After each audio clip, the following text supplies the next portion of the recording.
ఈనాటి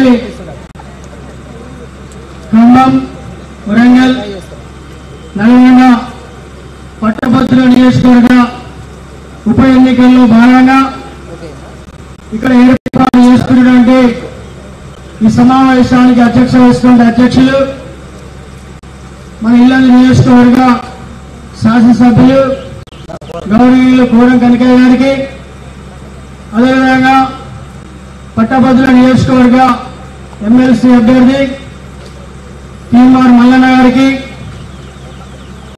అదేవిధంగా Yellandu municipal chairman Shri తమ్ములపాటి Venkateswararao గారికి, వైస్ చైర్మన్ జానీ పాషా గారికి, తదితర కాంగ్రెస్ నాయకులకు, సోదర వామపక్ష సిపిఎం పార్టీ నాయకులు నబీ గారికి, తెలుగుదేశం పార్టీ నాయకులు వంశీ గారికి, తదితర కాంగ్రెస్ అందరికీ కూడా ఇక్కడ విచ్చేసినటువంటి పట్టభద్రులకు అభ్యర్థులందరూ కూడా పేరు పేరున మరి సిపిఐ పార్టీ ఇల్లందు నియోజకవర్గ పక్షాన Singareni college workers union AITC Illandu branch సమితి పక్షాన విప్లవందనాలు తెలియజేస్తా. ఈనాడు ఈ ఉప ఎన్నికలు చాలా ప్రాధాన్యతతో కూడుకున్నటువంటి ఉప ఎన్నిక.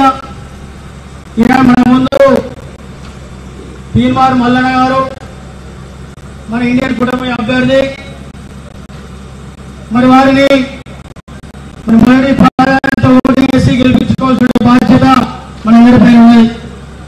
ప్రధానంగా ఈనాడు దేశంలో ఉన్నటువంటి పరిస్థితులు కానీ, ఈ రాష్ట్రంలో నెలకొన్న పరిస్థితులు కానీ, ఫాసిస్ట్ విధానాలను కూడా పూర్తి స్థాయిలో తన మీడియా ద్వారా ఈ ప్రజల్ని చైతన్యపరుస్తా ఒక ప్రశ్నించే గతులుగా ముందుకు సాగుతున్నటువంటి తీన్మార్ మల్లన్న గారిని విజయం చేయవలసిన అవసరం మనందరిపై ఉన్నది.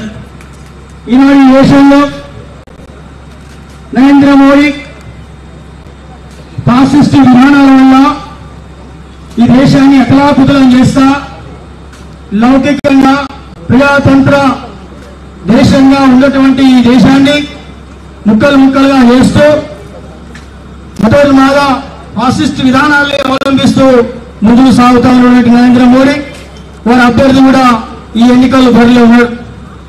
ఆ అభ్యర్థికి కూడా మన విధానాల్ని ఎండగట్టే విధంగా మన ఓటు ద్వారా మరి గుర్తు చెప్పాల్సిన అవసరం కూడా మన అందరిపై ఉన్నది. అదే క్రమంలో మరో అభ్యర్థి బీఆర్ఎస్ కు సంబంధించిన అభ్యర్థి కూడా ఈ బరిలో ఉన్నారు. గత 10 సంవత్సరాల కాలంలో మరి బీఆర్ఎస్ ప్రభుత్వం ఈ రాష్ట్రానికి ఏం చేసిందో ఒకసారి ఆలోచన చేసుకోవాల్సిన అవసరం ఉన్నది.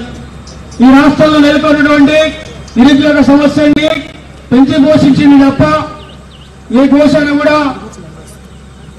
నిరుద్యోగులకు ఉద్యోగాలు ఇచ్చినటువంటి దాఖలాలు. అటువంటి దుర్మార్గ పాలనని అంతమొందించే దానికోసం ఆనాడు వామపక్షాలుగా సిపిఐగా కాంగ్రెస్ తో కలిసి అసెంబ్లీ ఎన్నికల్లో బీఆర్ఎస్ ప్రభుత్వాన్ని కూడా కూలదోసినాం. అదే క్రమంలో మరి రెండవ పార్లమెంట్ ఎన్నికల్లో కూడా ఇండియన్ కూటమి బలపరిచినటువంటి బలరాం నాయక్ విజయాన్ని కాంక్షిస్తూ కూడా మనం ఓట్లు చేసుకున్నాం. ఏది ఏమైనా ఈ నరేంద్ర మోడీ విధానాల్ని అదేవిధంగా మరొకసారి నేనున్నాను మీ ముందుకు వస్తున్నాను అనేటువంటి ఒక భూతాన్ని చూపించుకుంటూ వస్తున్నటువంటి బీఆర్ఎస్ అభ్యర్థులు కూడా ఊడగొట్టాల్సినటువంటి బాధ్యత మనందరిపైన ఉన్నది. అటువంటి క్రమంలోనే ఈనాడు ఎమ్మెల్సీ ఎన్నికలు మన ముందుకు వచ్చినాయి. ఈ ఎమ్మెల్సీ ఎన్నికల్లో మన మొదటి ప్రాధాన్యత ఓటును వేసి గెలిపించాల్సిన బాధ్యత మనందరిపైన ఉందని ఈ సందర్భాన్ని కమ్యూనిస్ట్ పార్టీగా రాష్ట్ర సమితి ఇచ్చినటువంటి పిలుపులో భాగంగా మరియు Singareni college workers union state committee ఇచ్చినటువంటి పిలుపులో భాగంగా మా యొక్క CPI party Singareni college workers union Teenmar Mallanna గారికి పూర్తి మద్దతు తెలియజేస్తూ ఈ ఎన్నికల్లో మొదటి ఓటు ప్రాధాన్యత ఓటు వేసి తీన్మార్ మల్లన్న గారిని గెలిపించాల్సిన బాధ్యత మనందరిపై ఉందని తెలియజేస్తూ ఆ వైపుగా విజయాలు చేకూర్చే దాంట్లో మీరంతా భాగస్వాములై అఖండమైన మెజార్టీ తోటి తీన్మార్ మల్లన్న గారిని గెలిపిస్తారని ఆశిస్తూ ఈ అవకాశం కల్పించిన అధ్యక్ష వర్గానికి పెద్దలందరూ కూడా మీ అందరికీ పేరు పేరున విప్లవ ధన్యవాదాలు సెలవు తీసుకుంటాం.